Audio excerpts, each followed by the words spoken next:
Bismillahirrahmanirrahim. Assalamualaikum warahmatullahi wabarakatuh. Alhamdulillah. Alhamdulillahi wa kafa.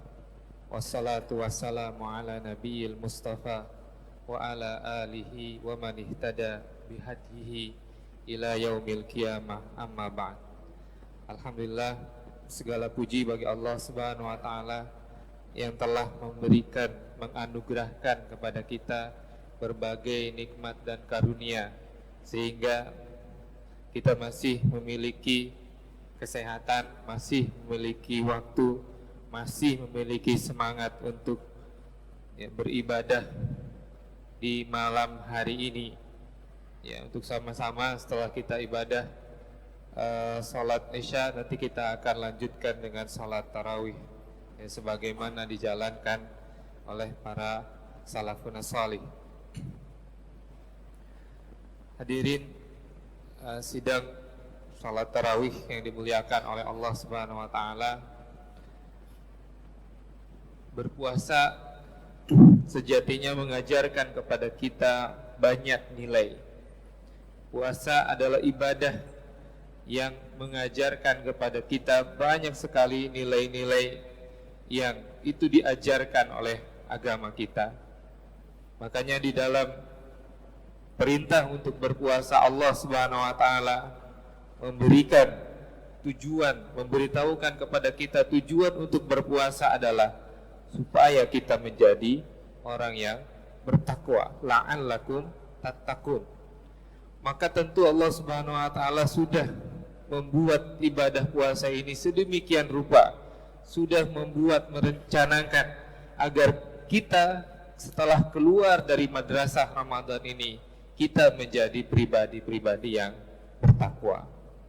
Di antara nilai atau akhlak yang diajarkan kepada kita ketika kita berpuasa, kepada seorang yang berpuasa, adalah Allah Subhanahu wa taala mengajarkan kepada nilai muraqabatullah. Kita senantiasa diawasi, merasa diawasi oleh Allah Subhanahu wa taala.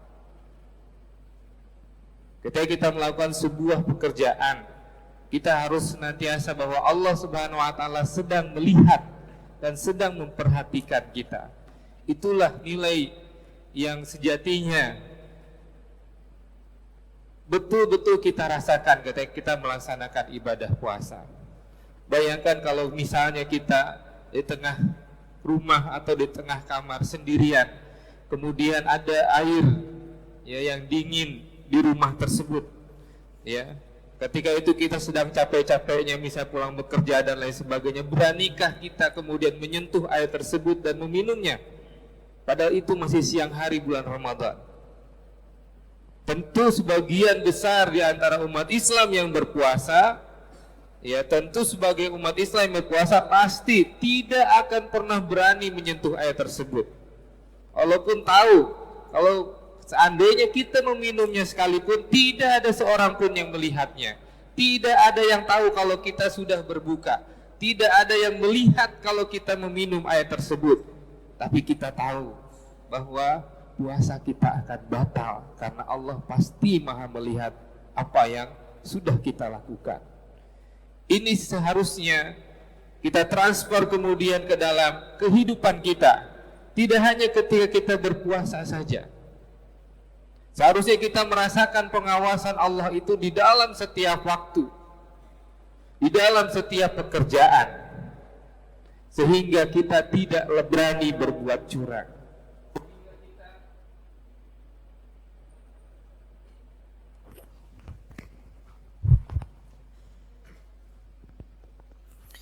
Sehingga kita tidak berani melanggar perintah Allah Subhanahu wa taala, karena kita selalu merasa diawasi oleh Allah Subhanahu wa taala. Dan inilah sebetulnya ihsan yang Rasulullah sallallahu alaihi wasallam ajarkan kepada kita.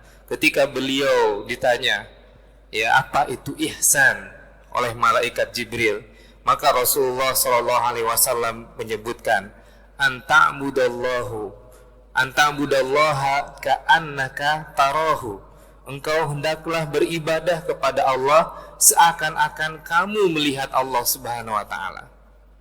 Kita beribadah seakan-akan di hadapan kita ada Allah Subhanahu wa taala.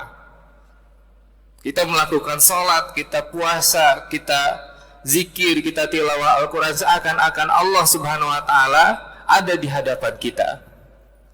Wa illam takun tarahu fa innahu yaraka.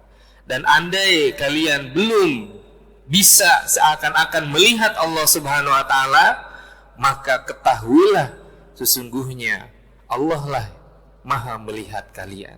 Kita merasa diawasi oleh Allah Subhanahu wa taala. Ini adalah ajaran yang paling besar bagi kita sebagai seorang yang berpuasa. Maka saya ingat dulu ketika masih duduk di bangku tsanawiyah, saya membeli sebuah buku, buku itu judulnya Di Mana Allah dengan tanda tanya. Ketika itu saya penasaran apakah ini merupakan jawaban Allah itu ada di mana. Bukunya terbitan Gema Insani Press kalau tidak salah, dan ini terjemahan. Tapi ternyata bukan itu. Ternyata buku Di Mana Allah itu menceritakan kisah pertamanya adalah kisahnya Abdullah bin Mas'ud ketika dia bepergian bersama kawan-kawannya, bepergian jauh, kemudian di tengah-tengah padang pasir yang panas dia bertemu dengan seorang budak, seorang budak yang sedang mengembalakan kambing milik tuannya. Ketika itu kemudian di tengah padang pasir itu Abdullah bin Mas'ud kemudian beristirahat dengan kawan-kawannya, kemudian membuka bekal mereka dan mereka makan. Ketika itu mereka melihat budak ini, diajaknya makan. Ayo makan bersama kami. Kata budak ini, tidak, saya sedang berpuasa. Maka Abdullah bin Mas'ud bertanya, kamu berpuasa di tengah-tengah siang yang panas seperti ini, kamu berpuasa. Apa alasan kamu berpuasa? Kasih budak ini mengatakan, aku berpuasa karena aku ingin, ini puasanya puasa sunnah, aku ingin agar kelak di hari yang panas aku tidak lagi merasakan haus dan dahaga. Kelak di padang mahsyar ketika dibangkitkan oleh Allah Subhanahu wa taala, aku tidak lagi merasakan haus dan dahaga, maka aku berpuasa di siang hari yang panas ini. Abdullah bin Mas'ud kemudian ingin menguji sejauh mana orang ini berpuasa, sejauh mana budak ini berpuasa. Kemudian Abdullah bin Mas'ud mengatakan, wahai budak, tolonglah, kita ini sedang makan dan minum, tapi sedang makan di sini, tapi minuman kita cuma sedikit, bekal minuman kita sedikit. Boleh tidak kita meminta sedikit saja dari susu kambing yang engkau gembalakan itu? Minta sedikit saja susu kambingnya dari kambing-kambing yang engkau gembalakan milik tuanmu itu. Maka si budak ini mengatakan, tidak boleh, kambing ini bukan milik saya hanya penggembalanya saja, saya hanya menggembalakan saja, ini milik tuan saya. Kalau ingin memintanya, maka mintalah kepada tuan saya. Maka Abdullah bin Mas'ud kemudian mengatakan, bagaimana kalau tuan kamu tidak tahu? Kita tidak akan pernah berbilang-bilang kepada tuanmu. Kamu berikan kepada kami satu gelas saja dari susu kambing yang kamu gembalakan itu, nanti akan kami bayar, dan tidak ada seorang pun yang kita beritahu. Maka si penggembala itu kemudian terdiam. Si penggembala itu kemudian terdiam. Kemudian dia mengatakan kepada Abdullah bin Mas'ud, dia mengatakan seperti ini saja, idzan fa aina Allah. Kalau begitu, lalu di mana Allah Subhanahu wa taala? Artinya apa? Ini orang yang berpuasa, dia merasa selalu diawasi oleh Allah Subhanahu wa taala di dalam setiap perbuatannya. Idzan fa aina Allah. Kalau begitu di mana Allah? Kalau saya berikan susu kambing ini dan padahal itu bukan milik saya, itu milik tuan saya, Lalu Tuhan saya tidak tahu, tapi Allah Subhanahu wa taala Maha tahu. Maka Abdullah bin Mas'ud tahu kalau si budak ini adalah orang yang berpuasa dengan sebenar-benarnya puasa. Maka ketika dia pulang kemudian dia selalu mengingat fa'ainallah, fa'ainallah, fa'ainallah. Dia sebutkan itu terus berulang-ulang. Di mana Allah, di mana Allah, di mana Allah. Maksudnya dia merasakan kalau kita berbuat maksiat kepada Allah Subhanahu wa taala dengan kita merasakan Allah tidak melihat kita, maka sesungguhnya kita telah salah. Fa'ainallah, di mana Allah? Maka ketika sampai di kota Madinah, kemudian Abdullah bin Mas'ud menemui tuan dari budak ini, kemudian dia membayar harga dari budak ini semuanya, sehingga budak ini kemudian dibebaskan oleh hartanya Abdullah bin Mas'ud. Ya, ini adalah cerita dari orang yang berpuasa. Ya, maka kita, ya, kalau kita ingin menjadi orang-orang yang bertakwa, di antara syarat yang pertamanya adalah, ya, di antaranya adalah, ya, kita merasakan muraqabatullah, selalu merasa diawasi oleh Allah Subhanahu wa taala. Kalau semua umat Islam, ya, Indonesia ini semuanya, ya, berpuasa, ya, dengan cara yang benar dan merasakan muraqabatullah, insyaallah, ya, Komisi Pemberantasan Korupsi itu mungkin kerjaannya sudah sedikit. Ya. Kenapa? Karena kalau umat Islam ini yang merasa dimuraqabah oleh Allah Subhanahu wa taala, ya, tidak akan ada korupsi. Ya, ketika ada yang ingin menyogok, aina Allah, di mana Allah? Ketika kemudian ada yang menyuap, aina Allah, di mana Allah? Ketika ada yang mau curang, dia mengatakan kepada dirinya, aina Allah. Ketika ada suami yang bawa harta yang tidak halal, kemudian istrinya mengatakan kepada suaminya, aina Allah, di mana Allah Subhanahu wa taala? Ya, ketika ada seorang murid, ya, atau mahasiswa, ya, misalnya yang berbuat curang ketika ujian, temannya menegur, aina Allah, di mana Allah?